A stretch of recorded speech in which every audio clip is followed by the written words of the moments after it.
Okay, so thanks to Sam for having me, and thanks to everyone for being here. Another shout out to Rebecca Haunt for bringing me together with Romancing the Gothic. It's really lovely to have this chance to share our love of the Gothic, particularly at this moment. I think that if you embrace Gothic art, something of it necessarily bleeds into your worldview. And if Gothic literature tends to emphasize high emotion and we were alluding to this, a pleasurable type of unease or terror, then it was only natural, I suppose, that something of the Gothic should have bled out of my brain and into my book, Stroke, a 5% chance of survival. It's a survival memoir and a romance. Centered around a catastrophic brain hemorrhage that I suffered in 2012. Spoiler alert, I survived. Also, at the time of the events described in the book, I'd been experiencing what one could describe as a sort of mild form of the kind of conflict and duality examined in Stevenson's strange case of Dr. Jekyll and Mr. Hyde, and more recently in Patrick McGrath's neo-Gothic work. So in a moment, I'd like to share with you the most overtly Gothic passage in Stroke. But first, I'll set the scene with another passage that does seem to me to be Gothic adjacent. So 1 second.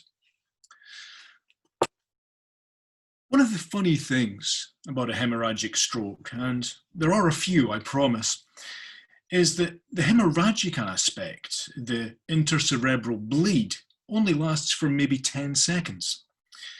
About the time it took me to read that sentence, such a little slice of time for such a devastating event. While hemorrhagic strokes only account for about 15% of the total number of strokes, they are responsible for more than 30% of all stroke deaths. My posture, as I was rolled into the emergency room, indicated that I was comatose and showing signs of severe neurological impairment. That put me at grade 5 on the Hunt and Hess scale of diagnosis, with an approximately 90% chance of mortality. And if the blunt reality of that wasn't enough, the doctor who turned out to be my neurosurgeon noted that there was a 1 in 20 chance of a good outcome, where a good outcome would be surviving in a non-vegetative state, free of serious paralysis. The paramedics who had arrived at our flat within the paramedics had arrived at our flat within 3 minutes. Within another 5 minutes, I was in the emergency room with more people working on me than Beth could count. The first thing they did was intubate me and hook me up to a ventilator. This is common practice for the victim of a hemorrhagic stroke because the patient's impaired consciousness puts them at risk of aspirating saliva, snot, and other such secretions. This can cause any number of problems, from choking to a type of pneumonia. As I lay unconscious on the gurney, a nurse clamped a mask over my mouth for a couple of minutes to make sure I would have enough oxygen in my system while the attending team performed the intubation. After removing the mask, she tilted my head back as a young doctor approached with a handheld device topped by a long, curved beak. The doctor opened my mouth, extended her first and third fingers like a pair of scissors to insert the smooth, dull blade of the laryngoscope on the right side of my mouth. She swept my tongue to the left and lifted it off the back of my throat to provide a clear view of my glottis and vocal cords. This, in turn, revealed the dull, wet, contextless flesh of Geigerian nightmare, ready to be invaded by a life-giving endotracheal tube. The clear PVC tube was about 1 centimetre in diameter. A thin blue line of radio-opaque material running along its length was intended to make it more visible to a chest X-ray and gave it the appearance of a long child's straw. To make it easier to pass through the curtain of vocal cords and give the inserting physician a better view ahead of the tip, the end of the tube was beveled. The doctor passed it just under a foot past my incisors and secured it at the corner of my mouth with tape. The laryngoscope was withdrawn, an X-ray confirmed correct positioning of the tube, and the ventilator was attached. Now the tube could do its quiet work and wait for the moment its surprising length would be dragged out like a string of magician's handkerchiefs, lamprey mouth permanently agape. I was spared a feeding tube. The official line was that this would not be necessary until a number of days had passed. Beth fretted that the decision was due to a medical conviction that I would be dead or unplugged soon enough in any event. So that's the scene setting. After that, very shortly after that, they drilled 2 holes in my head to relieve the pressure, and I wish you could all have a chance to touch the little holes that are in my head right here. So much fun. You could balance marbles in them. The next 3.5 weeks, I was in the intensive care unit, and then I was moved to another unit where I was put under a program of intensive rehabilitation. And that's where we rejoin the story with our more overtly Gothic passage. My occupational therapist asked in a casual fashion, "Are you the kind of person who doesn't take criticism well?" Therein lay the root of my unease. The comfort that I was slowly beginning to construct from my diminishment was the shedding of my protective dragon hide, my Mr. Hyde. Yet in my rampaging stroke patient id, the therapist discerned the old Ricky and tweaked him, and he didn't like it. It was he who discomfited me.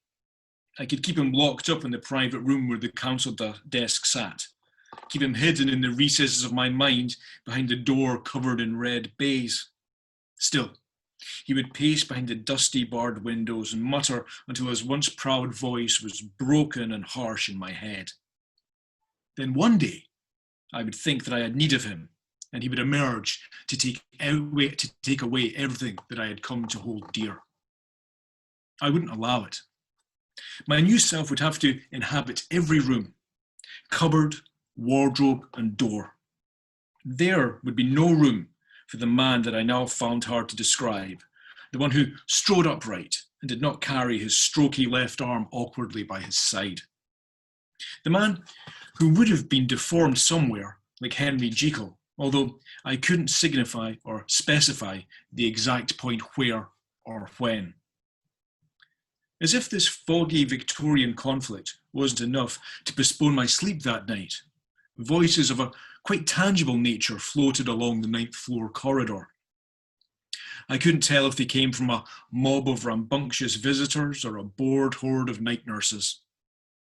With some difficulty, I rolled over in bed and fled, as I had done on the night of my stroke, to the Highlands. In a bothy in Glencoe, an axe erupted through a red baize door, and the world of the new Ricky erupted through. There was no pea soup fog, not even a light sea har. It was a perfect morning. The aroma of ground coffee, freshly squeezed orange juice, and porridge leavened by vanilla clung to the air, competing with the chatter of stories read from newspapers bought in from the village. The wide living room was clear of chemical apparatus, crates and packing straw of the barred cabinet room, free even from the detritus of a cosy night in front of a movie with well-buttered popcorn and generously poured whiskey. The occupants of the bothy, a bothy in name only, it was well appointed with subtle plaids and heavy tweeds, were long gone. Though not so long that the voices of their children couldn't be heard rolling down a valley that looked the same as it had 300 years ago. Or almost the same. If one made one's way down to the base of the glen and headed up the correct hill, the wide, flat stone capping each cairn had been scraped with an R, a B, a heart, and an arrow. rural Gufriti. Looking a little higher, a couple strolled by the summit, admiring the scene. Funny to think that in a few months, the peak, the whole glen, in fact, would be covered in snow, and the beauty of the view would best be described as bleak or savage. The man stood behind the woman, his arms wrapped around her waist. 10 years ago, her belly had been a little beach ball, swollen expectantly. He remembered this and briefly thought of the love they had made as they had each explored her newly alien body. Now, she pinched in and curved the same way as when he was amazed by her body as they fucked desperately in Brooklyn. Zooming in, the love blazed from his eyes. He was still so excited to tell her about it, just like when his heart was trying to leap out of his throat that night by the jukebox at Bollins. So he moved his head a little way away from hers and bellowed into the valley, "I love Beth Monahan." It was clear what I had to do. The odd, subjective disturbance caused in me by the therapist's presence was not down to anything in her. On the contrary, I was discomfited because she had no investment in my feelings or opinions and could hold up a cheval glass, an unflinching mirror, to my unsettled gaze.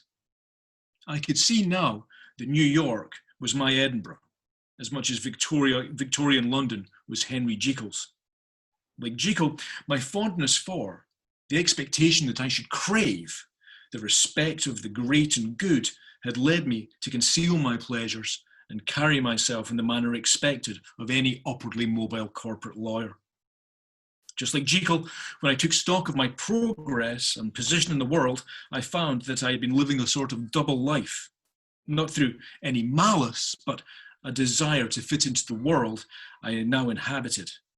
Then, for a mere 33 months in Beth's company, I had felt younger, lighter, happier in body, and less constrained by the bonds of obligation.